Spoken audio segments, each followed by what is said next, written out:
Hi everybody, welcome back to my channel. Thank you so much for joining me here today. Today we are doing a March's reading wrap up, and boy am I excited to share these with you. If you're new here, my name's Lauren and I love sharing my reading journey with you, from the books that I buy to the books that I read, whether I enjoy them and whether I think that you guys would enjoy them too. Today we have my March reading wrap up, and I'm going to talk a little bit about my April TBR and reading plans as well. So in March I had a really good reading month. I read 9 books in total, which is the most amount of books per month I've done this year so far. You will notice if you watch my March's TBR video that there are a few books in here that were not on that list, and there's a few that were on that list that are missing. So March was a really good month for reading, and I knew it would be. I always have some time off in March for my birthday from work and things, but something else changed in March that meant that I had to change my TBR about halfway through, I think. So there's a lady that I work with, and she came to me and said that she has been dying to try and get into reading, and because I am a reader, she wanted to do like a buddy read with me. So I said that was absolutely fine. Did she have any ideas of what she wanted to read, what she fancied? And she'd actually listened to ACOTAR on Audible, and she wanted to continue that series. So we ended up deviating a little bit from my TBR pile and heading into the world of ACOTAR, but we'll get into that. So as I said, I read 9 books in March. I've put these in the reading order so that I know where I am with it. So the first book that I finished in March was The Never Ever After by Su Lin Tan. I was around halfway through this on my February wrap-up / March TBR. And I did finish this. I loved it. I don't know what it was about this, but I really, really enjoyed this. I picked this up purely because I think that is such a beautiful cover on this book. The back says, "Monsters live in all places and sometimes they wear crowns." This was just such a really nice read. I really enjoyed it. I found that I was going back to it all the time to pick this up. It's a bit of like a Cinderella Chinese fairy tale. It does say that in here. It is the first in a new series, and I have every expectation that I will be getting the rest of them. I think I've seen that the second one has been announced and is coming out, but I couldn't find it on Amazon. But this is just, it is such a good book. It says, "Fate isn't forged in iron. Life in the Iron Mountains is harsh and unforgiving. After the death of her beloved uncle, Yining has only survived as a skilled thief and an even better liar. But when she acquires an enchanted ring that holds the key to a brighter future, it is stolen by her step-aunt, and Yining must venture into the imperial heart of the kingdom to seize it back." There is more, but that's just like a really good stepping stone. But I just really liked the twist in this. I really liked the fact that she almost found her happy ever after, but then it was twisted. It was just such a good book. I would say that if you really like sort of Chinese retellings, this is definitely a good starting point to get into. Really enjoyed that one, and I'm going to keep a lookout for more Su Lin Tan books. The next book that I picked up was The Stable Boy of Auschwitz by Henry Oster and Dexter Ford. This sort of era, historical fiction / non-fiction, for me, I always find really interesting. Always piques my interest, and I picked this up as part of the Works 3 for £7.50, I think it is now. And yeah, it was a brand new book. I literally bought this, was it for Valentine's Day? I can't remember now, but yeah. And I picked this one up and I really enjoyed it.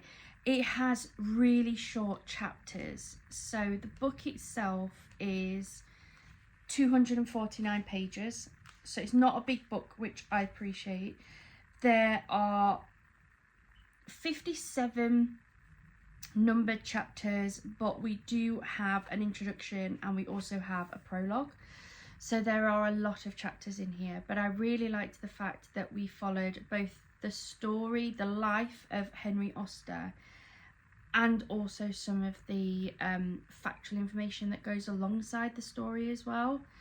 The fact that it had small chapters meant that I absolutely devoured this book. I find small chapters so easy to read through. I could easily pick this up if I had 5-10 minutes and knew I was going to get at least a chapter read in between that time. It does follow his story all the way through from when he is just 5 years old, and Adolf Hitler is just taking up power, all the way through his life, ending up in Auschwitz and then coming out of that, and what he managed to do with his life following on from there. Really good book, highly recommend that one. It was a really good read. And then it was at that point that we had the discussion with my colleague, and she wanted to go into book 2. I hadn't read book 1 yet, so I've started ACOTAR. Now, I've had these on my TBR. I think I went and had a lot. I think I bought these in March 2023. No, May 2023, sorry, May. So I have had these for just shy of 2 years, and I haven't picked them up. I actually bought the ACOTAR series, the Throne of Glass series, and I've picked up the Crescent City ones, and I've picked them up as they've come out as well. And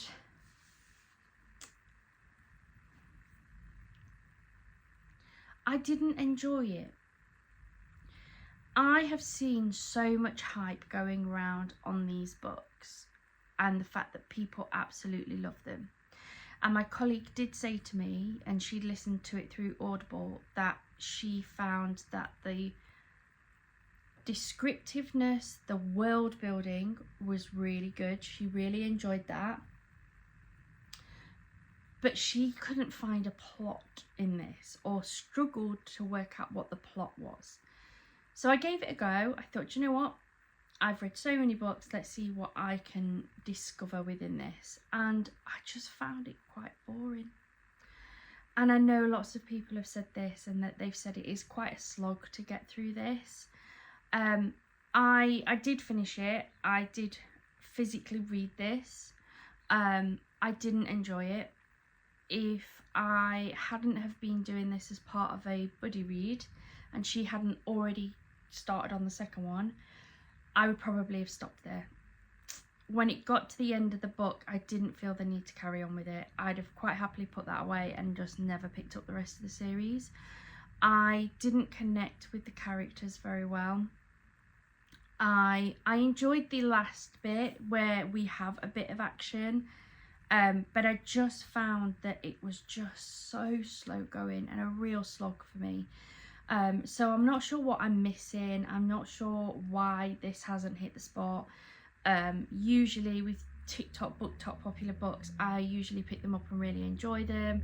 I would say, based on the amount of hype that this has had and the amount of hype that Fourth Wing has had, Fourth Wing was far better than this. I would much sooner continue the Fourth Wing series than this series.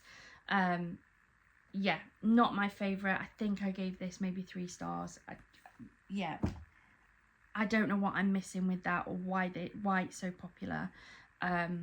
So please, if you've read it and you really enjoyed it, let me know what it was about that book that you really enjoyed. The world building was really good. I just couldn't connect to the characters. Feyre I found really annoying. Never gets what she wants, but then when she does, she's never happy, and I don't know, I just couldn't get into it. But I did then move on to A Court of Mist and Fury, because that was what my colleague was with, and I couldn't start it. Oh, like the starting, I think I picked it up, must have been 3-4 times to try to physically read it, and I just couldn't do it. Every time I picked it up, no matter what time of day it was, I just found it really boring. So I moved over to Audible. Now, I don't usually use Audible. And this is in no way to start a debate, but I just don't like listening to books. If I'm going to read a book, I want to physically read it. That's just my preference. I know that there's always been, and probably will always be, a debate around whether Audible is reading a book or not. Personally, it's not, but it's consuming a book, and I love however anybody consumes a book. My colleague is listening to the books on Audible, and I absolutely respect that. And we've discussed these books. You can absolutely discuss a book if you've audiobooked it. Absolutely crack on. I'm more than happy for that. But you're not reading. Reading is the action. You are listening to it. You are still consuming it. You are taking as much detail as I do, but you're not reading. You are listening. Reading is the action. It's the doing. You know, you wouldn't say that you had, I don't know.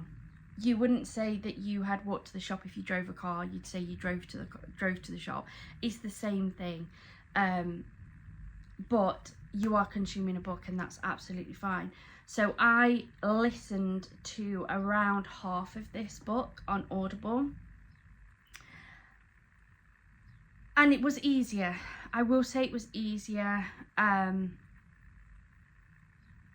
Yeah, it was definitely easier, I found, to listen to this than it was to read it. I found I forced myself to listen to it to get through those first good chunk. The only reason why I stopped, the initial reason why I stopped listening and moved back to reading was because what I was doing was I was listening on Audible, but then I was getting my book and I was moving my bookmark along the chapters so that I could see where I was in the book. And I moved along to a chapter and happened to just flick through, and Audible was telling me it was going to take 16 minutes to get through a chapter, and it was 9 pages long, and I was like, oh, hold on, I can read that far quicker. So I tried it. I read a chapter. I read it quite a bit quicker than what they were doing, and I know you can increase the speed of Audible and that, but what I find is if it gets too fast, it's just all gobbledygook. So no. So I stopped listening to it on Audible, and I read probably about the last half of the book. I think it was about halfway, and I did get into it. I think it's definitely a lot more action packed. There's a lot more pockets of action, which kept me going with this, which I didn't feel like ACOTAR had. I got into the characters a lot more. I preferred a lot of these characters to the ones that we saw in ACOTAR. Really love Rhysand. I think most people do. But it was really nice to see some of his friends coming into this as well, and realising that obviously she was his mate, though again she really annoyed me. She'd fallen in love, she wanted to be with him, she finds out that she's destined to be, and then suddenly I don't love him anymore, and it was just like, oh god, this is so boring. So yeah, so I did read this. I think I gave this 4 stars. It was a little bit better. I did have to half listen, half read this because I couldn't get into it to begin with, but it is better. My colleague also agreed. However, she doesn't want to continue the series. It wasn't for her. It's too boring, too slow paced. I kind of agree. I'm in no rush to continue. I probably will do eventually, but when that will be, I have no idea. I have far too many other books on my TBR that I think are just going to be better and that I am going to enjoy more. So that series is put on hold. Then my next 3, now these were on my TBR, and I was determined to get through these, and I was in a romance phase. So I read the last 3 books in the Rebel Blue Ranch series by Layla Sage. I've had these for a while. I bought and read Done and Dusted. It's just up on a top shelf above my head. Last year, I think it was. I can't even remember why I bought it. I think it was in an Amazon sale or something. And so I bought it to give it a go. And really enjoyed it. Really love me a cowboy romance. And then the rest I picked up and they just kind of sat there for a very long time, but I really wanted to get into them and read the last of them. So the second book in the series is Swift and Saddled, and this one is floppy, and I loved it. I love a good floppy book. This one follows the story of Ada, and it follows Western Rider. Really enjoyed this. Ada is she's basically like an outsider. Her friend lives there. Is it Teddy, I think? She puts her forward to go and help out with a renovation and rebuild of Baby Blue, which is a house on the Rebel Blue Ranch site, and they are turning it into like a guest house. Western Rider, he is one of the sons who lives on the ranch, and Baby Blue is his project. They agree over email that she's going to come and help him out. On the first night, they end up unknowingly meeting at the bar. One thing leads to another. They end up snogging down a corridor without even knowing who they are. They then realise that he is technically her boss. And you just follow their story, and I really love these. They're always quite wholesome. There is spice in there, which I really enjoy. Love me a bit of smut. And yeah, it was just really nice to see them come together. I've really enjoyed that. I think I read it in a day, which is classic for a usual cowboy romance. The next one in the series then is Lost and Lassoed. Now, these were bought at the same time, but this is not floppy. This is quite a stiff book, which is fine. This one follows the story of Teddy Anderson and Gus Ryder, which is another one of the brothers. We met the sister, Emmy, and Luke Brooks, the guy who owns the bar in the first book. So this follows Teddy and Gus. They have known each other for years. They've hated each other for years. But slowly but surely, they realise that actually, they probably actually really like each other.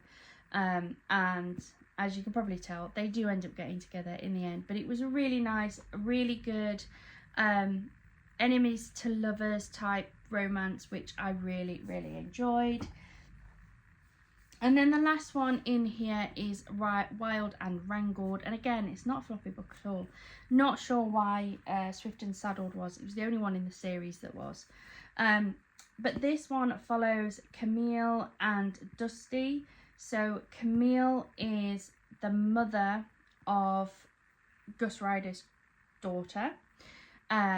They were never together. It was a one-night stand that led to a pregnancy, and they had Riley, and they do the perfect co-parenting.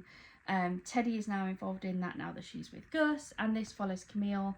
It starts off the story where she has been left at the altar by the man she was due to marry. She didn't love him, he didn't love her. It was a marriage of convenience. So it was a marriage of two very powerful families coming together, and he ends up leaving her at the altar. Dusty Tucker is the man that she loved and let get away. They had actually been together as high school sweethearts, and he had wanted to travel. He travelled, she followed him for a little bit and decided that this was not the right thing for her, and she ends up going back to Blue Rebel, and he has now come back to help out on Blue Rebel Ranch, and he is there for her, and we follow the story of them falling back in love, realising that Dusty never fell out of love with her, and really she never did either. But again, really enjoyed it. I think all of these I gave 4.5, 5 stars because I really enjoy these types of books. Then I wanted a bit of a change of pace, and I went to The Locked Door by Frida McFadden. I've had this for a while, and Frida McFadden is a hit or miss for me, if I'm honest. I have read some of her books that I've loved, The Teacher being one, Never Lie being another. I've read books that I didn't enjoy at all. The Co-Worker was one of those, really struggled to get through that. And then I've read One by One, which it was okay. I can't really remember the storyline, if I'm honest, which says to me that it wasn't my favourite. But I wanted to read another Frida McFadden. I've got a few of them now. Not all of them, but just a few. And Chris actually picked this one out of the pile. So this one follows Nora Davis, and we flick between two timelines. We flick between Nora Davis as a child and Nora Davis as an adult. She has actually changed her name. I believe Nora Davis is her name now, but she started off as something else. I can't remember what her surname was originally. But we follow her story. So she is Nerling, that's it. She starts off her life as Nora Nerling, and she has always had a little bit of a streak within her, a bit of a not so nice streak.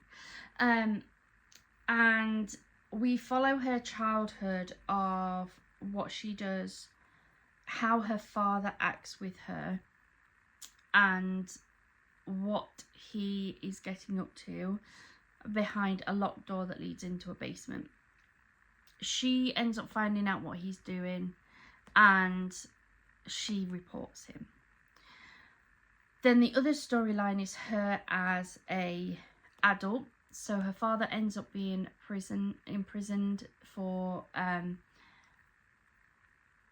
18 life sentences, I think it is. She has become a doctor. She saves lives. Like, that is her life.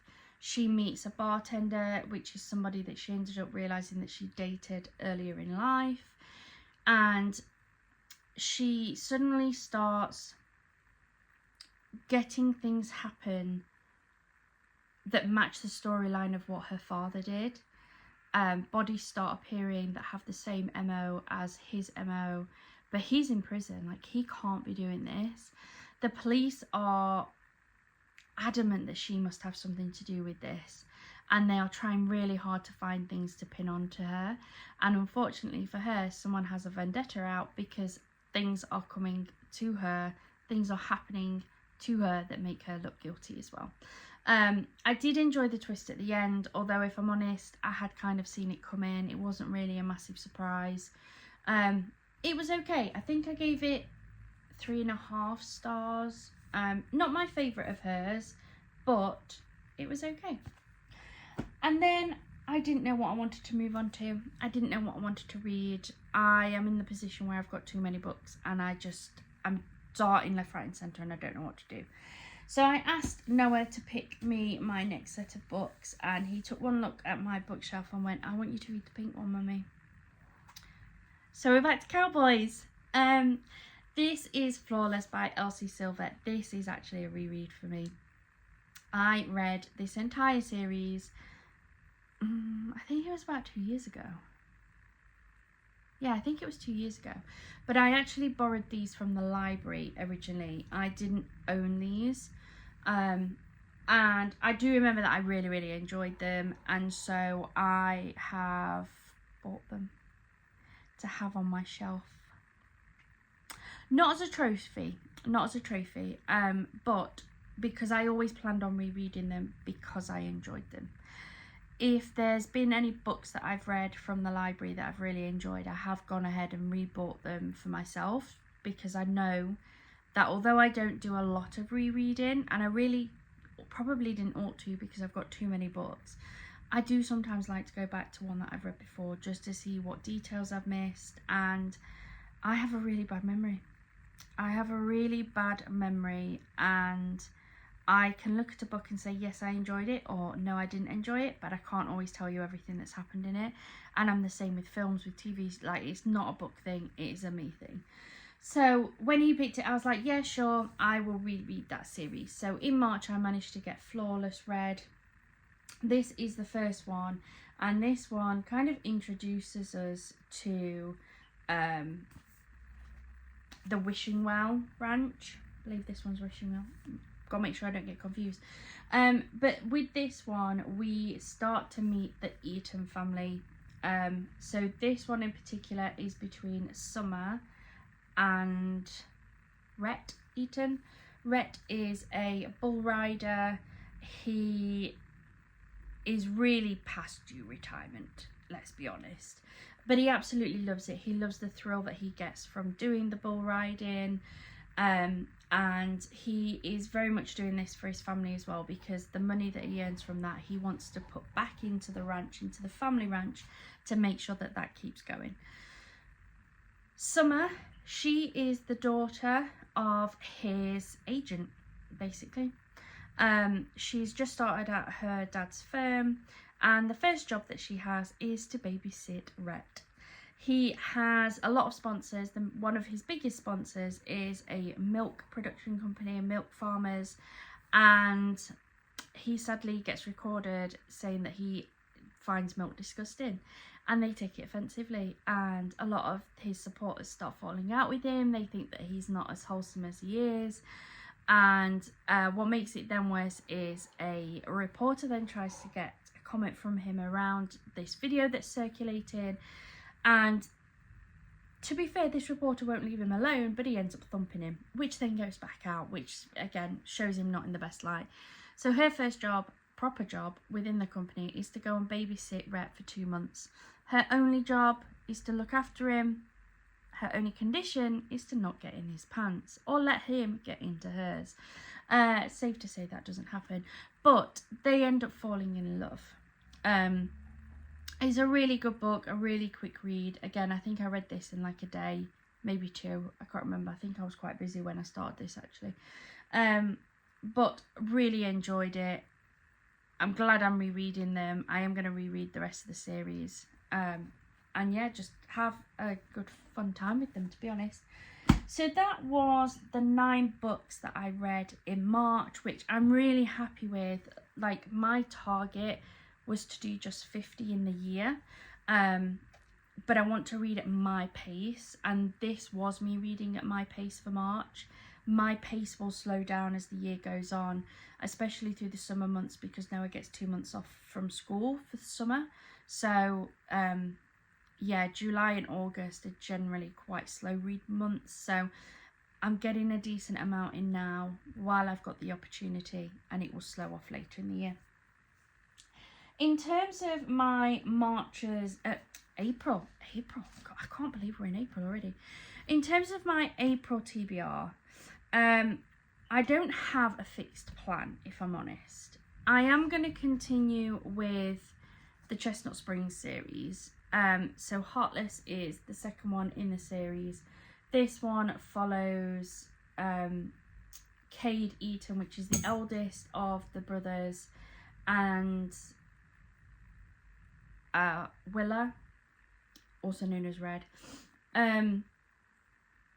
She has come and she is basically the nanny for his son, and again they end up getting together. But I'm going to be finishing this off. I haven't got too far in this one, to be fair, that being the start of the book, but I'm going to get this done. And then my other 3 in the series are over there. What else have we got? What have we got? Flawless. We've got like Powerless. I can't remember. It's terrible, isn't it? I can't see them listed in here. I know one of them is Powerless, I think. Yeah, Powerless. Flawless is another one. This is Heartless. But yeah, there's 5 in the series, so I'm going to reread those. The only other one that I think is going to end up in my April is Gardens of the Moon by Steven Erikson. Now, this is potentially going to be the next buddy read with my colleague. This was recommended to me by another colleague who asked if I enjoyed reading fantasy, and I said, yeah, absolutely, I really enjoy fantasy. And he was like, great, I've got an epic fantasy I want to share with you. I believe it's epic. It is by Steven Erikson, Gardens of the Moon. It's the first book in the Malazan Book of the Fallen. He was like, I think you're going to really enjoy it.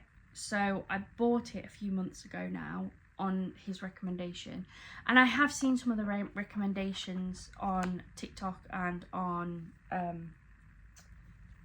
YouTube as well. So I do believe this is a really good book. I'm just not sure if I'm in the mood for this. It seems to be very like epic-y, maybe quite dark.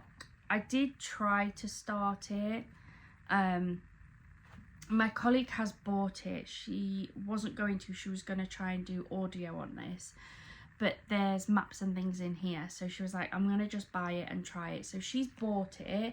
She was due to start this at the end of March. It was supposed to be the next read after A Court of Mist and Fury, but as of yet she still hasn't started it either, and I'm reluctant to start it until she does, in case she changes her mind. She may find that this is a bit too heavy and not quite what she's into. She doesn't know what she's into. This is some of the difficulty that we're having. So I've been recommending some books, but I'm not sure if they're really hitting the spot for her. I am very much fantasy, romantasy, romance, historical fiction, crime and thriller, and I'm not sure if any of those are really for her. She was like that with ACOTAR, but we'll see. So yeah, so this is probably going to be on my April TBR. But other than that, I'm really not sure. I don't know whether to read the next book in the Harry Potter series, just there, which would be The Half-Blood Prince? No, is it? I've read... Oh no, it's The Order of the Phoenix. The Order of the Phoenix is the next one I need to read. I'm also not sure whether to go to Robin Hobb, because I've had these series for a while now and I've really wanted to get into it. Yeah, I don't know. I've got another book that I've put kind of to the side here. This is Dawn of the Firebird, which I picked up from the works, and I think that that looks really beautiful and it keeps drawing me in. I can't remember if this is a standalone though. Might have to look to see if this is a standalone. If this is a standalone, I might go on to this month, because this, I think it's the cover. The cover is just, oh, I think that's beautiful personally. So yeah, it might be this one that goes next. I'm really not sure.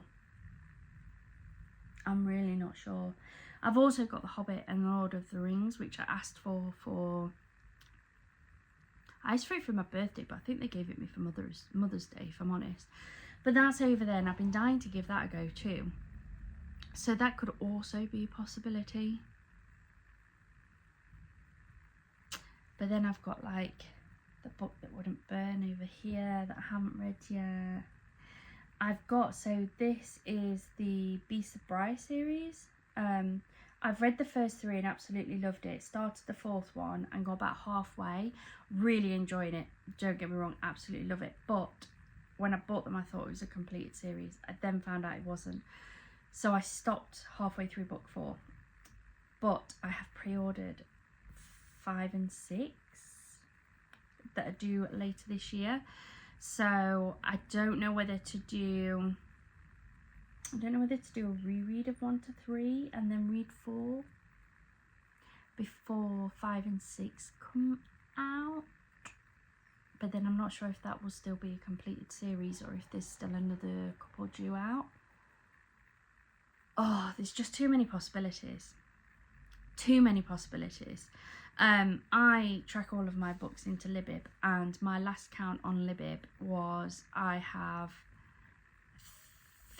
want to say it's something like 1,540 or 50, but that's not a true reflection, because I have about 70 Agatha Christie books down the back here that I picked up from eBay that were I can't remember what they're called now, but they were basically part of, I think, magazines, collectors magazines, and so there's no barcode on them, and I just haven't sat down and typed them all into Libib manually, so I just know that there's about 70 of those to add on to that as well.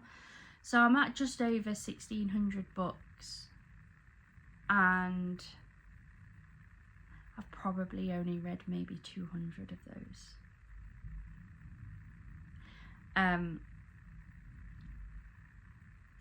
which is a problem.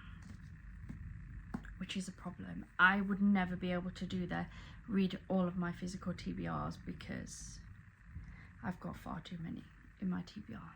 But what I keep saying is we always get told to prepare for our retirement, and that is what I'm doing. I'm collecting my books in time for my retirement.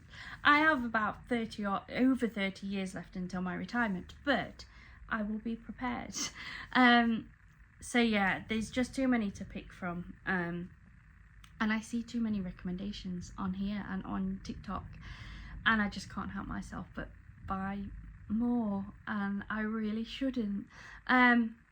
But yeah, this is possibly one that I'm going to go for, Dawn of the Firebird. Maybe. I'm not going to hold myself to that though. I might change my mind.